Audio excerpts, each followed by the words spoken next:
In this video, I'm going to show you how to delete pages in DocHub. Now, the first thing you have to do, of course, you want to open your document. You want to go to the top left and click on this button, which is Page Controls. And from here, you can see all your pages. Select which page you actually want to delete. For example, let's say you want to delete this one over here. You can click on it and you can just click on this trash icon at the bottom where it says Delete Pages, and you want to click on Yes, delete it. However, if you want to delete multiple, that's also possible. You can just click on the first page, hold down your Control key, and then click on all the other pages as well. As you can see, for example, if I wanted to delete these three, I can do that. Click on the delete button. Are you sure you want to delete three? Click on yes, it's going to work.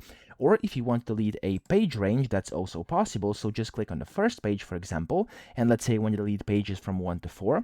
Hold down your shift key this time, and then when you do that, as you can see, it's going to select this range. So again, control if you're trying to delete the certain pages that are not in order. But if you want to delete a selection like from 1 to 4 that are basically in sequence, click on the first one, hold down your control or shift key, and then the last page, there we go, click on delete, click on yes, and there we go. That's how you do it. So I hope this video helped you out. If it did, please subscribe to the channel and help me out as well.